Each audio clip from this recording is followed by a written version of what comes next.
अस्सलाम वालेकुम dear students. जैसा कि आप लोग जानते हैं कि हमारा जो टॉपिक है जो हम कंटिन्यू कर रहे हैं दैट इज़ न्यूट्रिशन। और न्यूट्रिशन में आपको पता है, आप जानते हैं कि हम होलोजिक मोड ऑफ न्यूट्रिशन पढ़ रहे थे। तो होलोजिक मोड ऑफ न्यूट्रिशन में मैंने आपको बताया था कि होलोजिक मोड ऑफ न्यूट्रिशन में क्या क्या स्टेप्स इन्वॉल्वमेंट होती है और किन किन स्टेप्स की इन्वॉल्वमेंट होती है, जैसे कि इंजेशन होती है, डाइजेशन होती है, एब्जॉर्प्शन होती है, एसिमिलेशन होती है और उसी के साथ साथ इजेशन होती है। तो उसके बाद मैंने आपको पिछले लेक्चर में बता दिया था कि ह्यूमन डाइजेस्टिव सिस्टम जो है उसमें कौन कौन से पार्ट्स पाए जाते हैं। तो फॉर क्विक रिकैप्चुलेट मैं आपको दिखाता हूं कि ह्यूमन डाइजेस्टिव सिस्टम जो है उसमें क्या क्या पाया जाता है। जैसे कि आप यहाँ पे देख रहे हैं कि ये जो स्ट्रक्चर है, ये जो ऊपर आप देख रहे हैं, ये पूरा जो स्ट्रक्चर है it is of human digestive system. तो यहाँ पे आप ये देख रहे हैं दिस वन इज, ये जो माउथ है ये अटैच, तो इसके साथ ये जो पूरा माउथ है इसमें टीथ होते हैं, टंग है, सलेवरी ग्लैंड है, तो इस पूरे को मिला के बकल कैविटी बनती है। इसी के साथ आप ये ट्यूब लाइक स्ट्रक्चर यहाँ पे देख रहे हैं जो माउथ से जाता हुआ सीधे नीचे जाता है। तो ये जो ट्यूब लाइक स्ट्रक्चर है this is known as oesophagus, और इसको एक और नाम भी दिया जाता है दैट इज फूड पाइप। और इसके बाद आप यहाँ पे ये देख सकते हैं ये जे शेप्ड स्ट्रक्चर और this bag like structure here, muscular bag like structure, this is stomach. और स्टमक की यहाँ इसमें साइड में आप देख सकते हैं यहाँ पे ये जो स्ट्रक्चर है दिस इज लिवर, और यहाँ पे नीचे ये दिस इज पेनक्रियास, और ये जो ब्राउन कलर से आप ये देख रहे हैं ये वाला, तो this is large intestine, this one is yellow colour, this one is small intestine. तो इस तरह से आप देख रहे हैं these are the some main parts of this human digestive system. तो आज हमें इसकी वर्किंग कि how this human digestive system works, main parts तो अब आपको पता है। अब हम देखेंगे कि ये जो ह्यूमन डाइजेस्टिव सिस्टम है ये काम कैसे करता है, हाउ इट वर्क्स। तो इसी बारे में आज हम जानकारी हासिल करते हैं। तो ह्यूमन डाइजेस्टिव सिस्टम जो है it starts from mouth and ends at Anas. It is a continuous tube, actually एक ही ट्यूब लाइक स्ट्रक्चर है, starts from mouth and ends at Anas. तो ये कंटिन्यूस ट्यूब है and modified into different organs. ये एक continuous tube है और बीच बीच में इसको मुख्तलिफ ऑर्गन्स बने हुए हैं, मॉडिफाई हुआ है मुख्तलिफ ऑर्गन से। तो ये जो ट्यूब है इसको हम पूरे इस ट्यूब को we starts from mouth like here, we starts from mouth and ends at anus. This whole tube it is known as alimentary canal, इसको एलिमेंट्री कैनाल कहा जाता है। और इसकी पूरी लेंथ जो है तो दैट इज अबाउट 9 मीटर्स, वो 9 मीटर की उसकी लेंथ है, 9 मीटर। हैरान हो जाओगे आप सुन के, 9 metre, it is almost 28 feet, 28 feet लगभग, या 9 मीटर इसकी जो लेंथ है इस एलिमेंट्री कैनाल की वो है। नाउ इस बात को असाइड रखते हुए अब मैं आपको बताता हूं मेन पार्ट जो मैंने आपको बता दिए। इस मेन पार्ट जो है इसके उनके साथ साथ इसमें कुछ और ग्लैंड्स होते हैं, कैटालिस्ट्स होते हैं जो इस इस डाइजेशन ऑफ फूड में हेल्प करते हैं। तो वो जो कैटालिस्ट्स होते हैं जो इस डाइजेशन को तेज करते हैं, इसमें हेल्प करते हैं, those are known as enzymes. और कुछ एंजाइम्स यहाँ पे जिस डाइजेशन में भी मदद देते हैं वो एंजाइम्स हैं, जैसे कि सलिवरी ग्लैंड है, लिवर है, पेनक्रियास है। ये 3 इंपॉर्टेंट ग्लैंड्स हैं जो यहाँ पे मदद देते हैं हमें इस डाइजेशन में। Now we will start its function. सबसे पहले अगर आप स्टेप्स पे आओगे, इजेशन होता है वहां पे, इंजेशन। तो इंजेशन मैंने आपको बता दिया था उस दिन कि ingestion is simply taking food and putting it in our mouth, ग़िज़ा को उठा के मुंह में रखना, इट इज इंजेशन।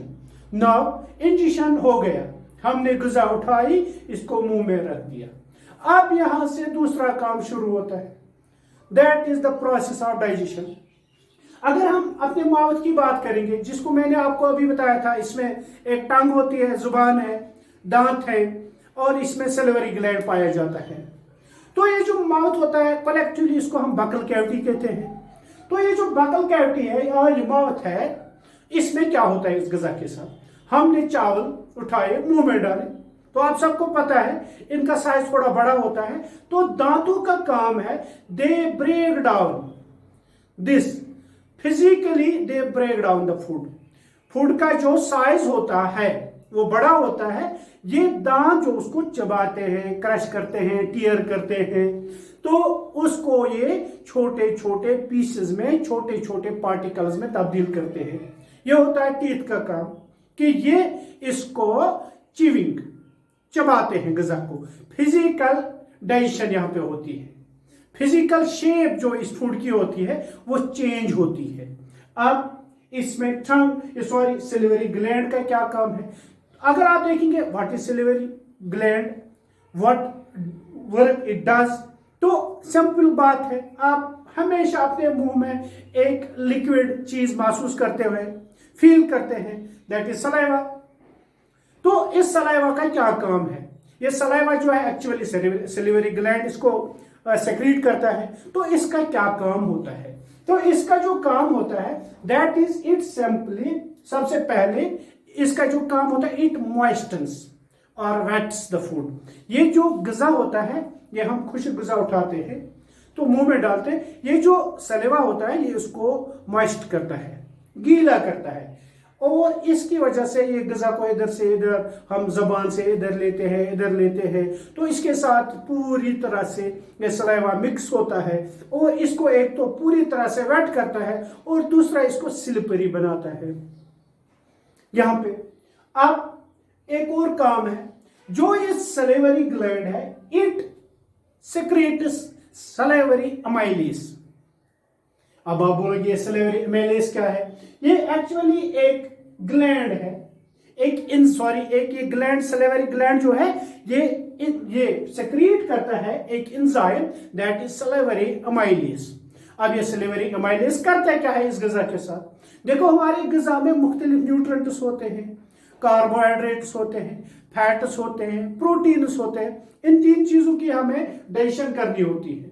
तो कार्बोहाइड्रेट्स जो होते हैं they are in the form of starch और पॉलीसेकेराइड्स, यानी कि बहुत सारे शुगर्स मिलके एक बड़ा शुगर पार्टिकल ये कंपाउंड बनाते हैं। तो उसको क्या करते हैं, ये माउथ में ये इस स्टार्च की डाइजेशन, ये जो सलेवरी अमाइलेज होता है, ये इस फूड पे एक्ट करता है, ये असरअंदाज होता है इस पे, ये इसके साथ रिएक्ट करता है, और इसमें जो ये स्टार्च होता है ग़िज़ा में, वो माउथ में ही थोड़ा सा चेंज हो जाता है शुगर में, उसको कन्वर्ट करता है सिंपल शुगर में। तो यहां माउथ से ही डाइजेशन ऑफ फूड शुरू होती है। माउथ में अब किस चीज की डाइजेशन होती है? कार्बोहाइड्रेट्स की। थोड़े से कुछ कार्बोहाइड्रेट्स जो होते हैं इन द फॉर्म ऑफ स्टोरेज, वो कन्वर्ट हो जाते हैं इनटू सिंपल शुगर।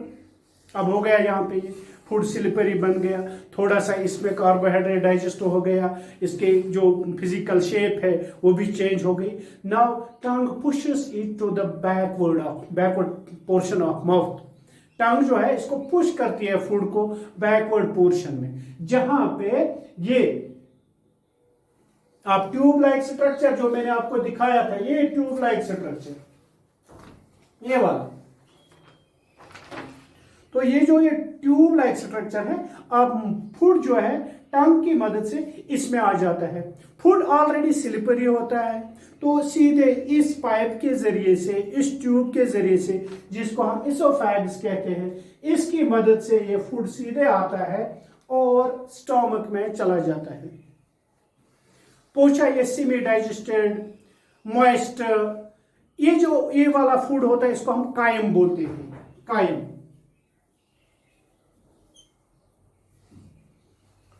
तो ये जो फूड होता है ये अब स्टोमक में आ जाता है। अब स्टोमक में इसके साथ क्या होता है?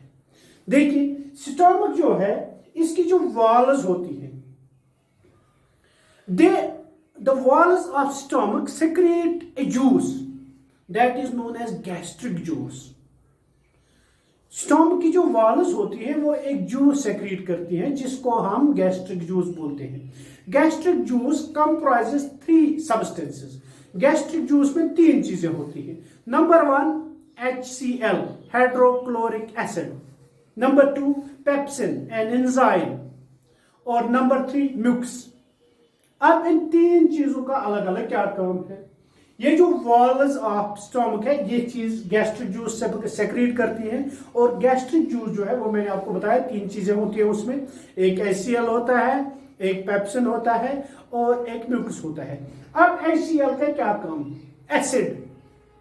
अब आप बोलोगे एसिड तो नुकसानदेह वो है। अब एसिड का क्या काम है? देखो एसिड का जो सबसे पहले HCl जो है ये एक वीक एसिड वहां पे होता है, तो इसका सबसे पहले जो वहां पे काम होता है that is to kill the germs which gets in our body with food. वो उन जर्म्स को किल करता है जो हमारी बॉडी में चली जाती हैं ग़िज़ा के साथ, सबसे पहला काम। दूसरा काम जो मैंने आपको बताया पेप्सिन का। पेप्सिन जो होता है वो सिर्फ एसिडिक मीडियम में ही काम कर सकता है। अगर उसको एसिडिक मीडियम नहीं होगा तो पेप्सिन कोई काम नहीं कर पाएगा। तो ये जो पेप्सिन है इसके काम करने के लिए जरूरी है कि ये जो मीडियम है, ये जो फूड हो वो एसिडिक मीडियम में हो। इसीलिए HCl वहां पे ये भी काम करता है कि वो इस फूड को एसिडिक बनाता है। तो उस एसिडिक फूड की वजह से पेप्सिन जो होता है वो उस पर असर करता है, वो एक्ट करता है फूड पे। और पेप्सिन क्या करता है? Pepsin acts on the proteins of the food. Pepsin breaks down large protein particles in the food. Pepsin जो होता है, जो बड़े बड़े प्रोटीन पार्टिकल्स इस फूड में होते हैं वो उनको ब्रेक करता है यहाँ पे। यानी कि माउथ में कार्बोहाइड्रेट्स थोड़े से ब्रेक हो गए, तो यहाँ जब हम स्टोमक में पूछे तो यहाँ पे कौन सी चीज ब्रेक हो गई? यहाँ पे पेप्सिन की मदद से यहाँ पे प्रोटीन थोड़े से ब्रेक हो गए। अब आगे जाते हैं। अब ये फूड जो होता है ये थोड़ा सेमी डाइजेस्टेड होता है। ये कम से कम 3 घंटे तक ये जो फूड होता है इस स्टोमक में रहता है, कभी इधर कभी उधर, इधर उधर, पूरी तरह से ये इसका जो पार्टिकल्स होते हैं उनका साइज बिल्कुल छोटा हो जाता है अब, यानी कि बिल्कुल semi liquid semi solid form में बन जाता है ये। तो ये इस तरह से आगे जाता है अब ये फूड, और ये चला जाता है इनटू स्मॉल इंटेस्टाइन।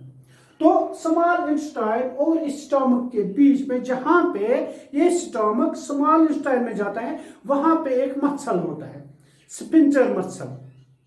ये स्फिंक्टर मसल क्या होता है? ये एक बार में ही इस ग़िज़ा को स्मॉल इंटेस्टाइन में जाने नहीं देता है, थोड़ा थोड़ा करके, थोड़ा थोड़ा। It controls the movement of food from stomach to small intestine. ये उसको थोड़ा थोड़ा करके आगे जाने देता है, स्फिंक्टर मसल याद रखना। तो अब जबकि ये फूड चला जाता है कहां? स्मॉल इंटेस्टाइन में। तो स्मॉल इंटेस्टाइन में इसके साथ क्या होता है? देखो स्मॉल इंटेस्टाइन अभी आपको मैंने बताया था कुछ चीजें यहाँ पे होती हैं, जैसे मैंने बताया था लिवर है, पेनक्रियाज है। तो लिवर क्या करता है? अब यहाँ पे जब ये फूड स्मॉल इंटेस्टाइन में गया तो उसी वक्त वहां से लिवर जो है, लिवर एक एंजाइम प्रोड्यूस करता है that is known as bile. और ये बाइल जो होता है ये स्टोर रहता है गॉल ब्लेडर में। कहां रहता है स्टोर? गॉल ब्लेडर में। अब बाइल क्या होता है? बाइल जो है ये अल्कलाइन नेचर में होता है, जबकि फूड जो वहां से आया वो एसिडिक नेचर का है। लेकिन यहाँ पे जो लिवर सेक्रेट करता है बाइल वो अल्कलाइन नेचर का होता है, और उसमें कुछ साल्ट्स भी होते हैं, अब क्या करता है? तो अब ये जो लिवर से ये बाइल आता है, ये फूड के किस से, देखो फैट्स को तोड़ने के लिए, फैट्स को ब्रेक डाउन करने के लिए अल्कलाइन मीडियम जरूरी होता है। और वो बाइल जो होता है it breaks down the fats and makes the food alkaline. यहाँ पे लिवर से जो बाइल आता है वो फूड में जो फैट्स, अभी तक प्रोटीन्स भी थोड़े से डाइजेस्ट हो गए, ब्रेक डाउन हो गया उनका, कार्बोहाइड्रेट्स का भी हो गया था, लेकिन अब यहाँ पे फैट्स की बारी है। तो स्मॉल इंटेस्टाइन में आते आते फैट्स का भी ब्रेक डाउन होता है, और किसकी मदद से? बाइल की मदद से। तो इसी तरह यहाँ पे पेनक्रियाज जो है वो एक और ग्लैंड है, उससे एक एंजाइम रिलीज होता है, दैट इज पेनक्रियाटिक जूस, वहां से रिलीज होता है। और पेनक्रियाटिक जूस जो है, sorry, it increases, pancreatic juice में 3 एंजाइम्स होते हैं।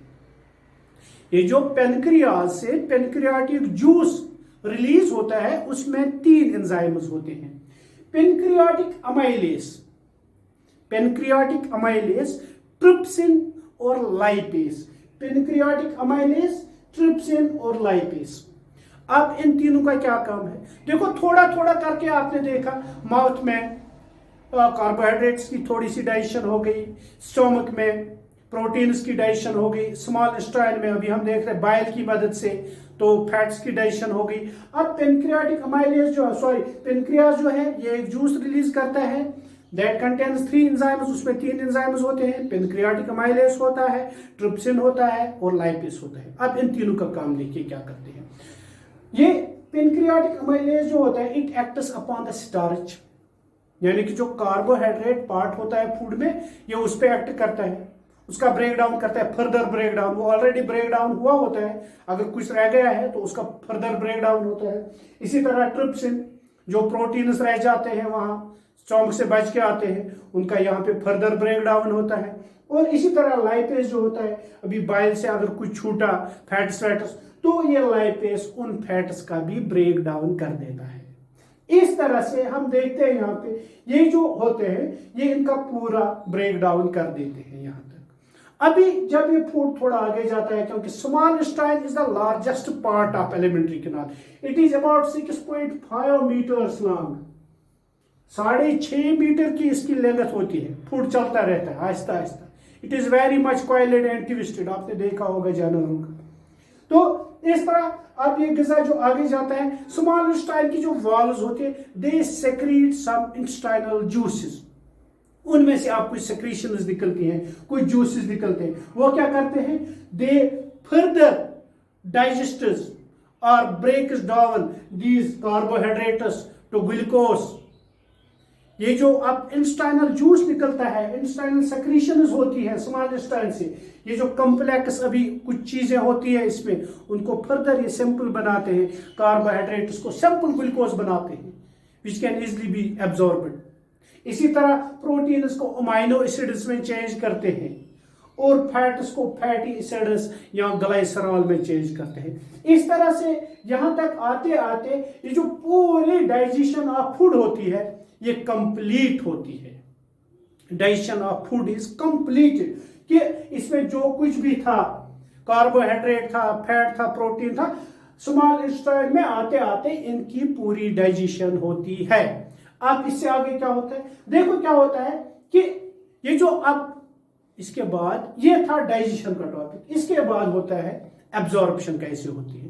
देखो स्मॉल इंटेस्टाइन जो होती है, there are millions of finger like small hair like projections on the inner surface of the small intestine। ये जो small intestine होती है, इनकी जो इंटरनल सरफेस होती है उसमें छोटे बाल जैसे छोटे छोटे मिलियंस की तादाद में छोटे बाल जैसे स्ट्रक्चर होते हैं। They increase the surface area, वो इसका सरफेस एरिया इंक्रीज करते हैं। और they are richly supplied by the blood capillaries from back side, उनके वो बैक साइड में पूरा ब्लड कैपिलरीज की सप्लाई होती है, ब्लड सप्लाई होती है। तो अब ये जो पूरा कार्बोहाइड्रेट ग्लूकोज में, प्रोटीन, अमाइनो एसिड्स में, फैटी एसिड्स, ग्लाइसरॉल में, सो ये जो बिल्कुल सिंपलर ये सब्सटेंसेस में अब चेंज हुई होती है, इनका ब्रेक डाउन होता है फूड का, अब they can now easily be absorbed by the blood.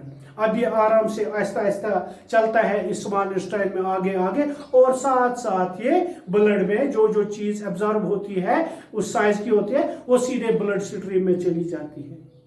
पूछा इसको हम simple, it is known as absorption. Digested food is absorbed by the blood in the small intestine में।